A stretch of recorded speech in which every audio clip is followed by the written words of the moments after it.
Welcome to the 20 Minutes of Influence podcast. I am your host, Greg Jameson.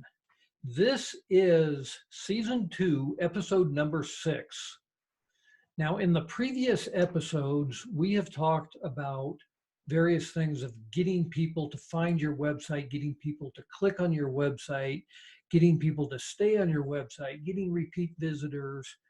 We've talked about getting social, but this episode is about getting endorsed. Now, many of you may know that I wrote this book called The Influencer Effect, and it is all about getting influencers to talk about your products or service. We're not specifically going to talk about influencers today, but we are going to talk in general about having people endorse you. Now, in a previous episode, I believe it was episode number 2 of season 2 here, we talked a little bit about reviews. And reviews are one way that customers endorse you. Amazon was kind of the one that started this whole thing about reviews, and so many other sites out there now utilize reviews, and people really look at reviews and take them into consideration before they decide to do business with your company. Now, an endorsement, on the other hand, that implies not just a review. It will include a review, but it really implies that, hey, I like this product. Now, it brings up the question here about whether you should incentivize reviews. And,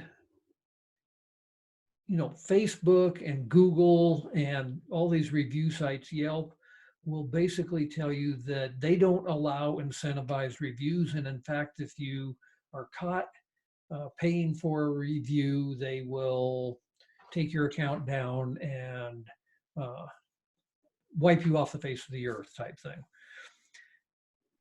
I disagree, okay? I think that we all know that we live in a world where products are endorsed. The fact is that professional athletes endorse certain products, and they may even endorse products that they're not qualified to endorse. You know, let's just say, and I don't know that this is the case, but let's just say that you have a professional golfer and he decides that he is going to endorse swimsuits. That doesn't necessarily make any sense. The swimsuit company may make a lot of money because of it, but there really isn't a reason for that golfer to be endorsing a swimsuit. On the other hand, there's some very good reasons why a professional golfer should be endorsing a set of golf clubs, or a Olympic swimmer should be endorsing swimsuits. So like I said, we know we live in that world. Here's the thing. If you are an expert in your particular field, whatever that might be, let's say that you are an expert cook, you can be endorsing cookware, and it makes all the sense in the world. So let's say that you actually have a line of gourmet food products, and you find a world-renowned chef to endorse your products. Well, guess what? You're probably going to have to pay to get that endorsement. And there's nothing wrong with that. That's the world we live in. So if you were to land that world-renowned chef to be promoting your gourmet foods, your sales are likely to go way up. That is the influencer effect. And that is what getting endorsed is all about. So if you really want to grow your sales, that's something that I recommend you do, that you go out and you find somebody to endorse you. Now, it may be that you're not going to land if you're making a new line of swimwear, you're not going to land Michael Phelps as your product endorser. If you're creating a new line of golf clubs, you're not going to land Tiger Woods to be endorsing your golf clubs. However, you don't necessarily have to get these A-level celebrities to be the ones that endorse your product. You just need to find somebody out there that is a recognized expert that can endorse your products. And they don't have to be at that A-level tier, like I said. So how do you go about doing that? How do you find someone who will endorse your products? And how do you know whether or not you should be paying them? Well, I can tell you right now that yes, you probably should be paying them. In spite of what Yelp says, in spite of what Google says, you probably should pay people to get an endorsement. Now, the reviews that you see on the internet, uh, specifically on social media, if someone's going to be endorsing your product and posting on social media for you, they are required by law to let people know that they are endorsing your product.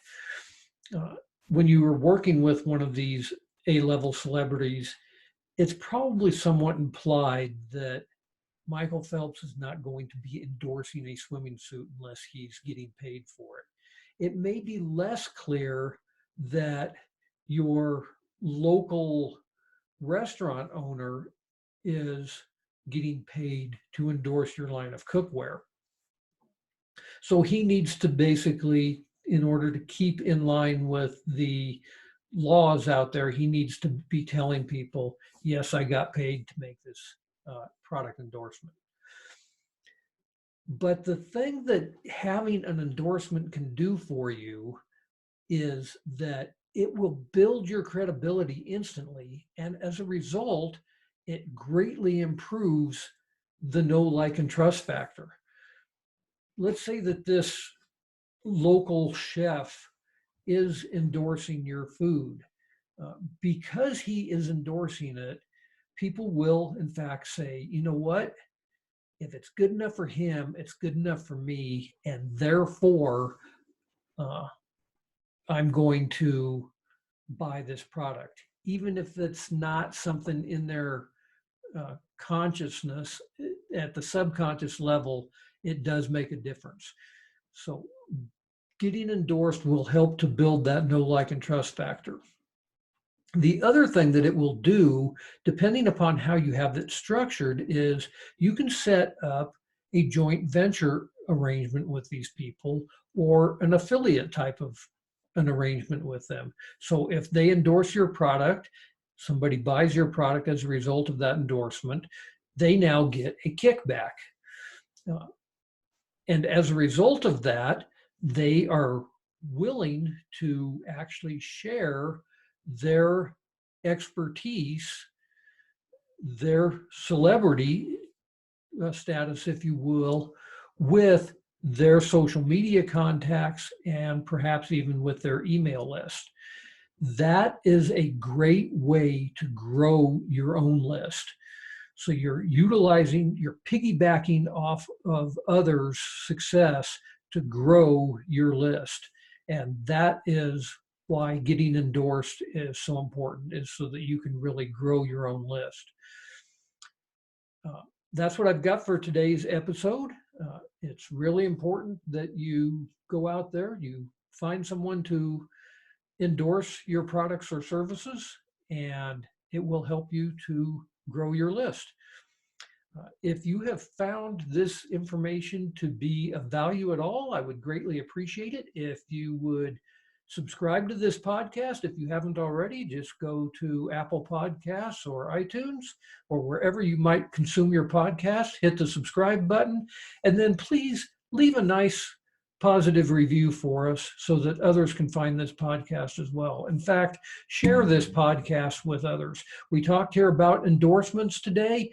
If you go out and you share this podcast with other people who you think might get some value out of this, the information is relevant for them, that, of course, is a form of endorsement, and it would be greatly appreciated. Until next time, this has been the 20 Minutes of Influence podcast, and I appreciate your time.